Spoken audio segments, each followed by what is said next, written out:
एक पुराने बड़े से रसोई घर के कोने में एक छोटी सी दरार थी। उसी दरार में काको नाम का तिलचट्टा अपने परिवार के साथ रहता था। काको एक साहसी और चतुर तिलचट्टा था, जिसकी लंबी मूछें और चमकदार भूरे रंग का शरीर था। काको का जन्म एक छोटे से अंडे के खोल में हुआ था। तिलचट्टे की मां ने सावधानी से अपने अंडों को एक अंडे थैली में छुपाया था, ताकि इंसानों की नजर न पड़े। जब काको ने पहली बार अपनी आंखें खोली तो उसने अंधेरा ही देखा, लेकिन उसकी मूंछों ने चारों ओर की दुनिया को महसूस कर लिया। कुछ ही दिनों में काको अपने भाई बहनों के साथ दरार से बाहर निकल आया। वहां बाहर एक पूरी नई दुनिया थी। चमकती प्लेटें, टपकता नल और सुगंधित खाने की खुशबू। लेकिन मां ने चेतावनी दी, हमेशा सावधान रहना, इंसान और उनका झाड़ू हमारे सबसे बड़े दुश्मन हैं।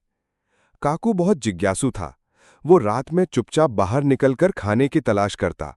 उसे रसोई के फर्श पर गिरी हुई ब्रेड का टुकड़ा, चीनी के दाने और कभी-कभी फल का छिलका मिल जाता। एक दिन खाने की तलाश में काकू की मुलाकात टीनू नाम की एक मादा तिलचट्टी से हुई। दोनों जल्द ही अच्छे दोस्त बन गए। वे मिलकर रात में खाना ढूंढते और दिन में अपनी दरार में आराम करते। एक रात जब काकू और टीनू रसोई में घूम रहे थे, तभी अचानक तेज रोशनी जल उठी। इंसान जाग गया था। काकू ने फटाफट टीनू का हाथ पैर पकड़ा और दोनों बिजली की गति से फ्रिज के नीचे घुस गए। उनकी सांसें तेज हो गईं, लेकिन उन्होंने सीखा, तेजी और छुपने की कला ही उनकी ताकत है। एक दिन काको ने एक अजीब गंध महसूस की। वो गंध एक मीठी चीज जैसी थी, लेकिन उसमें कुछ खतरनाक छुपा था। टीनू ने चेतावनी दी, ये इंसानों का जाल है, इससे दूर रहो। वो गंध दरअसल कीटनाशक यानी पॉइजन की थी।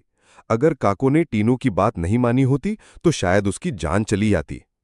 कुछ समय बाद काकू और टीनू ने अपना खुद का परिवार बनाया। टीनू ने कई अंडथैलियां बनाई और उन्हें दरारों में सुरक्षित छुपाया।